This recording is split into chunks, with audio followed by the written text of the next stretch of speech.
Hey guys! Welcome back to the 2Gay BFFs channel. I'm si James Matthew. And I'm MC James CJM. And today, Starting today, lahat ng mga batas, wala na. what? Hindi na siya in effect, wala na siya. Why? Starting today, it's gonna be lawless. Less. Oh my gosh. Parang The Purge. Oo, para the purge, parang the purge. Lawless. Ikaw, if the world is lawless, anong una mong gagawin? Magnanakaw ng pera sa bangko. Oo. Ikaw? Ako, parang feeling ko, ganun. Feeling ko nga din magnanakaw ako. Pero if wala na ring law, wala na ring meaning yung pera, di ba? Oo, ano? Adi magnakaw na lang ng gamit na bet. Oo, magnakaw na lang ng gamit. iPhone! Ay! iPhone. 100 iPhones, tapos papamigay natin sa channel na to. Ganun din. Pupunta Apple Store, lahat ng box na sarado, Oo. na nakawin. Pero if when you have abundance of something, parang wala na siyang meaning, di ba? Ay, parang pagmamahal. Oo nga. Too much love will kill you. Sabi. Pero wait lang ate, parang may bago sa'yo. Totoo nga, parang may bago nga sa'yo. Okay. Parang lawless ka. Flawless kasi, te. Ay, flawless ba yun? Sa yun, SB19 has a brand new single for their Lollapalooza performance. For their Lollapalooza stage, it's a special single called Lawless. Ah, Oh my gosh, excited ako to hear what they have to offer. Na parang kakatapos lang nung ano nila, di ba? Wakas nung was, you really thought that was Oo. the end. Pero, hold up, you really have to expect the unexpected Oo. with SB19. Okay, so without further ado, let's listen to Lawless, First, we're gonna watch the lyric video and then we're gonna watch... the music video, para hindi na tayo masyadong stimulated kasi narinig na natin. Oo. So, ma-appreciate natin yung visuals na. And then, para ma-appreciate din natin yung visual ng lyric videos because this is the first time na manonood tayo ng lyric video. Yes. Okay. Okay. Commercial. Tingnan niyo yung, ano niya, hero na niya. Sobrang cute. So guys, we're here at our new studio sa Starbucks. Sa Starbucks dito. So, ayun. So yun, pakapala na lang ng mukha talaga, guys. Okay, we're gonna watch the lyric video Ay. first.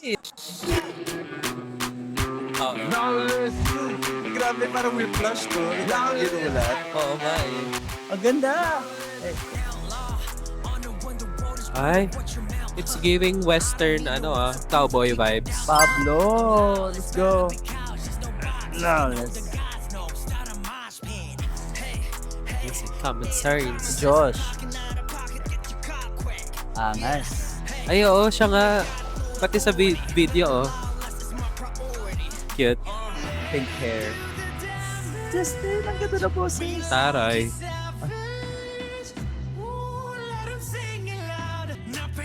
Ay, cute yung tug. Si Ken. Yung tug. Tutug. Sobrang sikat na nung 2010s. Yung ganun May ganun sa Worth It. Yung Oh. tug. Okay, I tell her bring it back like she loves some. Ang ganda na ng boss ni Justin. Nag-improve nga vocals niya, no? Ken. Si Pablo. Dami part ni Pablo. Pang party anthem nila. Parang Bazinga. Parang Little trap. Ball. Trap cowboy ang atake. Ay, Pinoy. in Tagalog. Latigo. Cowboy nga. Di ba?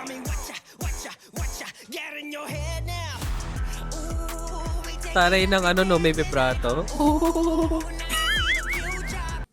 Ano? Ganun, di ba? Para sabi niya siguro sa gagano siya. In fairness, creative ang kanilang choices. Creative ganun. Or nung nirecord nila, di ba Pinoy nga sila? Oh. Kinuha nila yung electric fan. Tapos sabi nila, Ay! Parang tinapat. may electric fan.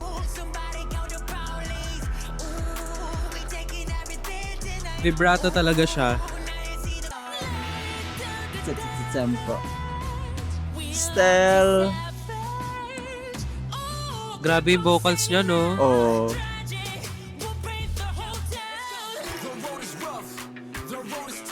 Ken. Si Ken. Ako tinalike si Ken. Pablo.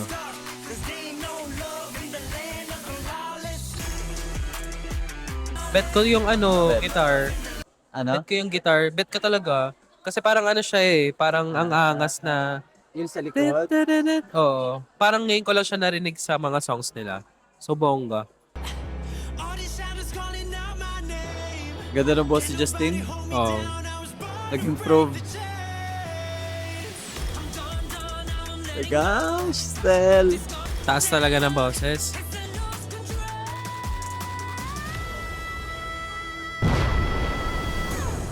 Oh my gosh!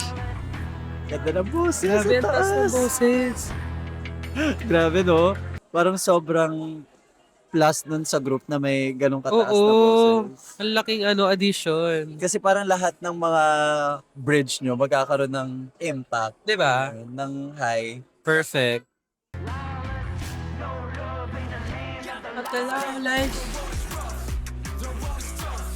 Dance break. Dance break. Dance break. Parang 8-ton ball vibes nga, no? Ay, outro na. And ang ikli ng song. Parang actually nga. Parang nasanay ako na may... SB 1819. Ay, ang cute. 1819 ESP. For the fans and them. Yeah.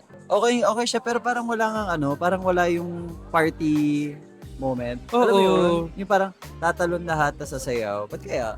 Or baka hindi lang nag-hit masyado yung Yung dance break. Oo, yung dance Pero break. parang outro na siya eh. Sa bagay, yung sa may chorus, oo nga, wala nga siyang dance break na bonggang-bongga. Pero anyways, I love that because this is such a new sound for SB19. Parang, di ba yung Visa, it's medyo Latin influence. Tapos ito naman, cowboy, Oo. western yung parang sound inspired nila. Pero trap pa din na, alam mo yun, so, party. So, ayun, it's a very new sound. Parang, they're trying parang SB19 really is sound good. They're trying all the different things that they can try. Parang they're pulling out inspirations from every country just to parang to prove that they're worldwide, 'di ba? Hindi lang pang-Pilipinas na tunog ang kaya nilang gawin. And ayun, it really makes me proud na ang international na kasi naalala ko yung the K-pop songs that I love like NCT, mga songs ng NCT no. So, ayun, I love it. It's a new sound sa SB19. Ikaw, did you like the song? Ako, for me, medyo generic yung sound. Medyo generic yung sound para sa akin. Parang it was made for international 18s, Oo. yung dating. Parang it's too western sounding. Saka parang mas, siya sa mga song structure nung previous songs ng SB19, mas experimental kasi yung Oo. dating. Eto, parang chorus, pre-chorus, bridge, chorus, parang mas pop structure siya. Gets mo ba? Parang ginawa talaga siya para mas mag-appeal sa mass audience, sa Gets. general audience. Gets. Feeling ko kaya nila ginawa since maglalapalooza nga, para may bago silang song na mas makaka-hype yung Oo nga.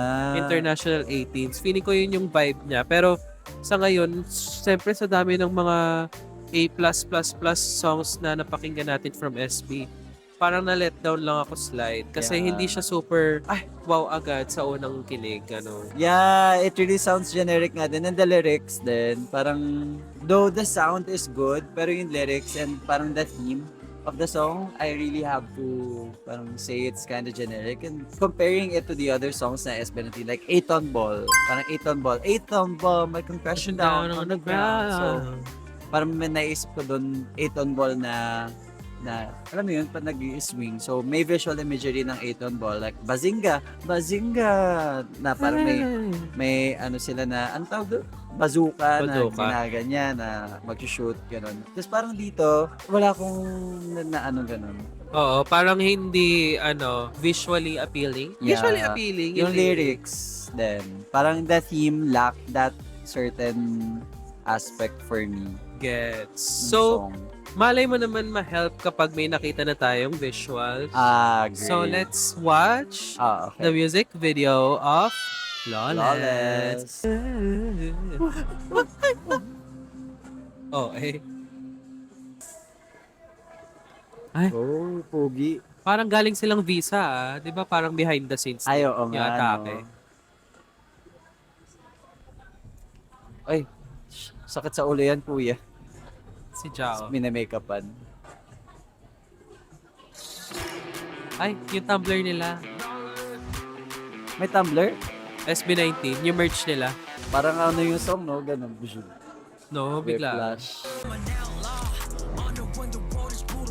Cowboy nga yung aesthetic nila. Oh my God. Sana all cellphone. Ang ano ang weird ng vibes. Ay, si Janga. Cute ni Ja. Ang cute ng preppy style. Si Ken. Wala si Ken na. Oo nga, no? Oh, apat lang sila. That's still... Cute. Ba't kaya strawberry, no? Parang ano yung ano, parang sa Sonara. Yung Oo style. nga, no? Same VFX artist. Hala, nasan si Ken, guys? Shit, sana all cameraman. Sana ano na lang ako, lollipop. Ay, Ay, tao. same kay Kuya. Ayun na yung... Ooh! Ay, baka kaya may kambing. Inspired sa kambing. No. Kasi... Oo nga, Kaya no. ba gano'n? Sana gines din nila si Mimi, ah. Oo nga, no?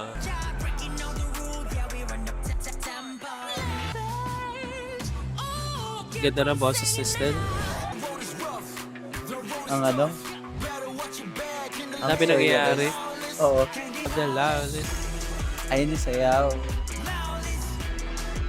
Ay, nasa TV lang si Ken. Oo nga, nasa TV lang siya, guys.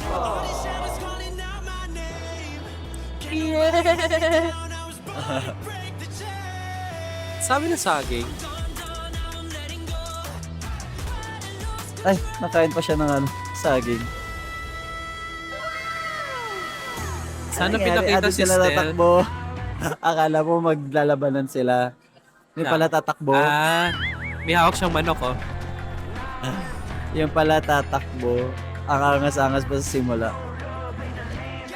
Lalo. Cute! Nagiging chaotic na. Nawawala na ng law. Flawless. Lawless. Apat nga lang talaga sila. Ang sad. Ay, at least nandun siya sa painting. It's a work of art, sabi. Siya daw yung kambing. Ba't ka kambing? Kasi nga, ooh! Pero parang nasad ako na wala si Ken. Nasad ako talaga na wala si Ken. Oo nga, parang naano ako. Parang ngayon lang ako nakanood ng video na Apat kulang lang sila. no? Oo. Parang laging lahat sila kasama, no? Ba't kaya? Ano kayang meron? Baka aalis na siya? The manonification of Ken, Susan. Pero, ayun. Ewan. I'm still at... Oo. Ayun yung nagtumatak sa akin din. Wala si Ken. Ako, I'm mixed sa video, sa lahat sa song. But, I love the song. I love the sound of it. Parang, props sa Rad Kids sa tandem ni Pablo and his brother Joshua. But yeah, it didn't hold up to their past songs though. I mean, bagong fan lang din naman tayo, 1 year pa lang tayong fan. But what really lacks for me is kasi nung pinakinggan natin yung Visa, meron dong part na favorite ko yung parang tandang na ako pa nung araw ng Oo. beng. Sa wala ka, beng, beng, beng. Parang dito wala akong part na uulit-ulitin, ganon. Walang stand out, walang catchy moment. Ikaw, Yes. sa Yung tingin mo? chorus. Ako yung chorus na alala ko na parang, Ano yun? no love in the land of the lawless. Or- Parang wala kasi masyadong melody. No land in the land of lawless. Parang Parang ganun salita lang. Parang sinasabi lang. So, parang ang ano niya na talaga is yung beat. Deng, deng, deng, deng, deng, deng. Parang yun na yung hook niya. Sorry guys. Walang nag-hook sa'yo. Oo. So, ayun lang. Medyo sad, no, na parang, ayun. The song didn't have many highs, Parang, alam mo yun, parang it stayed ganun lang. Oo Parang nga. tama nga yung song structure mo kanina. Song, ganyan lang. Parang dumaan lang, lumipas lang siya. But, you know, I gotta give props for them to release a song sa Lollapalooza. I mean, kaka-release niya lang naman. And, di ba, that's the strategy that, na ginawa ni Sabrina Carpenter with Espresso. Yes. Nirelease niya yun before she performed in Coachella, and look how big of an artist she is right now. So I could really hope na ganun na lang din, even though I didn't like it. Ikaw, what are your thoughts ba sa music video and the song? Feeling ko, mas ginawa siya for the international 18s eh. Yung dating sa akin, kasi as a Pinoy 18, parang mas napawawa ko sa mga dati nilang gawa na mas experimental, na parang unang kinig pa lang pasabog. Pasabog yung kanta. Ngayon parang mas basic siya na parang parang verse, pre-chorus, chorus, verse, pre-chorus. Parang mas pop siya in a way na nagtunog generic na siya for me. Pero siguro baka on first listen pa lang naman to, baka mas ma-LSS ako. Pero ngayon, parang nakulangan ako ng wow factor na nasanay na tayo na laging meron sa lead singles ng SB19. Oh my gosh, don't hate me, guys. Yeah, siguro they lack time, siguro. Kasi hindi rin Ah. nakapunta si Ken, si Joe. Oo, tas yun pa si Ken wala. Ayun lang. Pero, it's still a feat na nakapag-perform sila sa Lollapalooza and have this special single for them. So, I mean, we gotta give props to the boys for parang thinking out of the box pa rin. Parang, what can we do despite the circumstances? I gotta give them props for Oo that. nga. And, ayun, maybe after a few lessons, maybe we'll like the song then. Kasi, Or malay mo, pag napanood natin ng live, yeah, which we're gonna watch this Now. Saturday. Hindi pa, this Saturday kasi kailangan nating magpahinga. oo nga. So guys, watch out for our live tomorrow. We're gonna watch the Lollapalooza performance ng SB19. Yes. May week to ba yun? O yun na yun? Ay, oo nga no. Hindi ko alam. Confirm natin. Ayun lang. I really hope na mag-blow up pa tong song na to siguro. Kasi ang baba ng views. Oo, nagulat ako. Guys, we should stream more. Stream more. Oo Watch. nga. Magkailan lang views? 98? Nasa 100. Oo, 100K, nasa 100K 7 after. hours. Oo, 7 hours. Di ako sanay. Parang laging million na agad pag So guys, watch Lawless. Yes. Stream Lawless. Yes, Pero let's malay spread the mo, word. biglang mag-boost kapag turn ng Lollapalooza, di ba? Baka nga, kasi nga. Sige, let's see. So, what did you guys think of this new song ng SB19? Na-enjoy nyo ba? Tingin nyo ba this is the start of a new era? Tell us in the comment section down below. And don't forget to like, comment, subscribe, at huwag kalimutan. Sumunod sa batas, ate. Ay, oo nga. Diba? Oo nga. Sabi kasi nila, no land in the love. No land in the love. No love in the land Mali. of the lawless. Oo nga. Pero let's not be lawless, guys. Let's still follow the law. Totoo. At saka, di ba, kapag you're under the law, dapat sumunod ka sa law. Di ba? Yes. Pinapapunta ka sa hearing. Dapat pumunta ka, hindi yung nagpupunta-punta ka pa kung saan lugar. Hearing mo, pero nandun ka sa kulungan ng tatay mo. Parang, Oh my God. ano, George, di ba, Arch? No So, comment. dami na sinabi. But anyways, ayun lang, we really need to follow the laws. Kahit when no one's watching, we Oo. need to follow the law. The law in ourselves. Bye-bye! Ano yung bonus content?